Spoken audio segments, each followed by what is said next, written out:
Halo guys, welcome to my video channel. Dan kali ini kita akan bahas tentang sama pendidikan Kristen ya. Filsafat di mana sering menjadi sebuah mata kuliah teologi, mata kuliah pendidikan agama, maupun mata kuliah tentang filsafat. Namun kali ini kita akan mengkaji secara sederhana mengenai filsafat pendidikan Kristen. Mengkaji secara sederhana banget tentang filsafat pendidikan Kristen. Soalnya kenapa? Filsafat pendidikan Kristen ini sangat menjadi fokus utama kita ketika kita itu memahami pola pikir, kekayaan hikmat, apapun tentang kekristenan dengan baik. Alasannya kenapa? Karena filsafat ini berbicara tentang bagaimana kita memiliki kecintaan terhadap hikmat, kecintaan terhadap kebenaran, kecintaan terhadap pengetahuan, dan lain sebagainya. Dan filsafat ini menjadikan fondasi sejarah ilmu pengetahuan di era modern. Berbeda dengan era non-modern, era sebelum abad ke-15, di mana pengetahuan itu harus berfokus pada teologi, sebab teologi the queen of science. Namun karena ulah manusia yang berdosa akhirnya mengubah namanya tatanan yang sudah benar ini menjadikan filsafat sebagai the queen of science. Itu makanya dalam konteks pendidikan kita saat ini, pendidikan Kristen harus punya namanya filsafat pendidikan Kristen yang berfokuskan pada Alkitab. Bahkan sebenarnya kita tidak perlu bicara tentang filsafat pendidikan Kristen, cukup berbicara teologi pendidikan Kristen sudah mencakup filsafat Kristen, sudah mencakup sumber utama, sudah mencakup kekayaan hikmat, apapun sudah mencakup sangat baik. Jadi di sini kita akan belajar hal yang sederhana, pengertiannya apa, fondasinya apa, penerapannya seperti apa. Itu yang saya bicarakan dari video ini. Oke, kita mulai.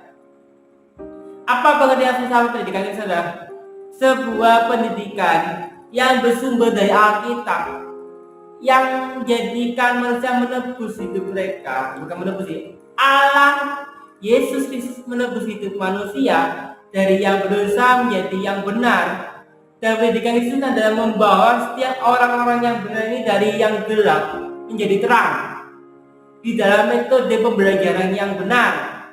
Itu dengan metode pendidikan yang benar, maka dia harus punya sumber hikmat yang benar, kecintaan akan pengetahuan, kecintaan akan hikmat, kecintaan akan kebenaran, kecintaan akan namanya pengetahuan, hikmat, kebenaran, apapun itu, kebenaran, cinta, hikmat, cinta apapun itu, bahkan keyakinan yang kokoh, iman yang kokoh, harus menjadikan sumber filsafat itu Kristen ada di situ.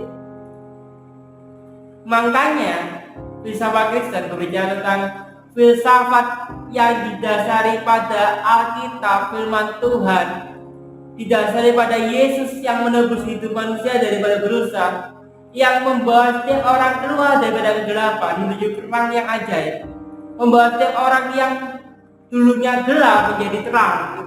Itu filsafat pendidikan Kristen. Sumber hikmatnya takut akan Allah, Alkitab, Yesus Kristus, pada Injil, pada budaya, pada teologi yang memberikan dorongan kuat. Sebab di dalam Wahyu khusus memberikan filsafat, memberikan pengetahuan yang sangat kokoh banget. Maka kalau filsafat pendidikan ini tanpa Alkitab, tanpa Yesus Kristus, tanpa sistematika berpikir yang benar, sistematika teologis yang benar, percuma.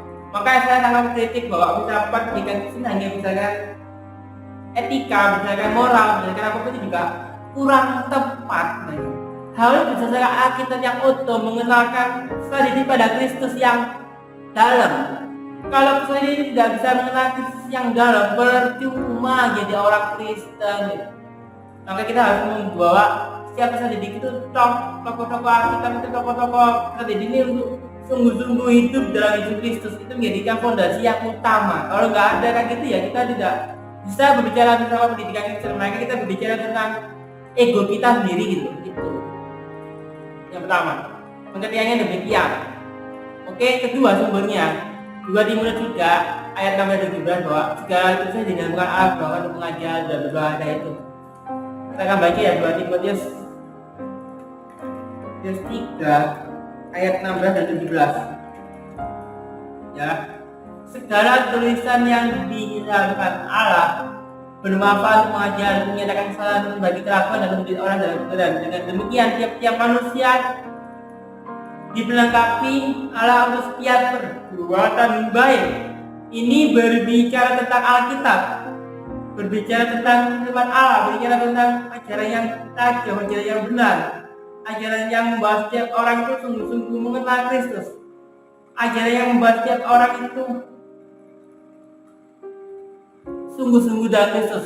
Dari wahyu khusus ini membawa kita ke dalam wahyu umum, memberikan fondasi wahyu umum, memberikan fondasi pendidikan Kristen yang bersumber langsung dari Alkitab, bersumber langsung dari Allah, penyataan Allah, wahyu Allah sendiri, supaya ketika kita menjalankan pendidikan Kristen, kita tidak memakai filsafat apapun, kita berantitesis dengan filsafat apapun, kita berantitesis bahwa memang mereka kedatangan netral, tapi tanpa filsafat Kristen, tanpa Alkitab, tanpa penyataan Allah, tanpa sumber dari Allah, akan membawa setiap pendidikan Kristen akan jadi kan kacau gitu kalau kita tidak mendasarkan Alkitab dan firman Allah. Oleh sebab itu, dasar Alkitab menjadikan dasar yang sangat kokoh untuk kita jalankan dari hidup kita sehari-hari. Itu dasarnya. 2 Timotius 3 ayat 16 dan 17 harus diingatkan. Ilham Allah secara khusus, ilham Allah secara verbal terhadap setiap penulisnya untuk menyatakan Allah, menyatakan pendidikan, takut akan Allah adalah sebagian itu menjadikan dasar fondasi pendidikan itu menjadi lebih kokoh. Tuh. Yang ketiga implikasinya, bahwa dalam ruang kelas arti Allah sesungguhnya, bahwa dalam ruang kelas penebusan Kristus yang sesungguhnya, bahwa setiap pendidikan kita dalam era revolusi industri 4.0, society, aktivitas intelektual, kecerdasan buatan, teknologi yang berkembang, ilmu pengetahuan harus tunduk dalam Alkitab. Tanpa penunjukan itu, pendidikan Kristen percuma.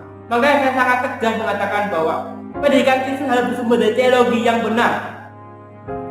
Kalau hanya bersumber dari etika, filsafat, tanpa Alkitab, tanpa teologi, itu pincang. Makanya bagi pendidik Kristen yang tidak sungguh-sungguh bahwa setelah didik sungguh-sungguh dari Kristus, kalian punya tanggung jawab yang besar. Berhati-hatilah dalam mengajar dan tetap sesuai dengan relate dengan zamannya, dan usahakan peserta didik itu bisa mengenal Kristus dengan dalam.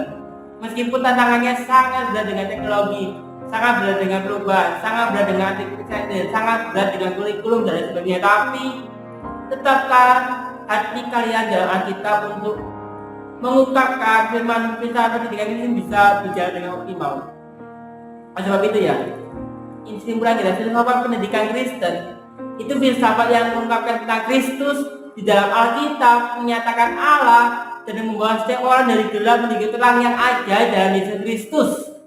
Itu sumbernya jelas, Alkitab firman Allah, teologi yang benar, katekisasi yang benar, penyataan iman yang benar, semuanya bersumber dari Alkitab untuk mengajarkan mereka mengenal Kristus dengan dalam-dalam. Implikasinya, ajarkan tentang Kristus, ajarkan tentang Allah, ajarkan bagaimana pendidikan ini bisa relate dengan kehidupan mereka saat ini. Ajarkan pendidikan itu dengan sungguh-sungguh supaya mereka tunduk dalam Allah, tunduk dalam Kristus, dan tunduk di dalam kebenaran di dalam Yesus Kristus.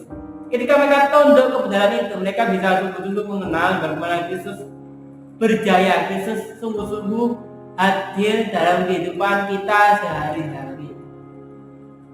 Itulah pendidikan Kristen yang sesungguhnya. Tanpa apapun itu, pendidikan Kristen tidak percuma. Filsafat pendidikan Kristen tidak akan gunanya kalau kita tetap memakai filsafat umum di luar Alkitab untuk mengajarkan Kristen di dalamnya. Tidak ada gunanya sama sekali. Oke, cukup sekian dari saya. Banyaklah belajar, berteologi dengan benar, ungkapkan pikiran kalian dengan baik, supaya kalian punya pengaruh besar dalam hidup kalian sehari-hari. Itu sekian dari video kali ini. Is enough. Guru Nathan. Bye. Thanks.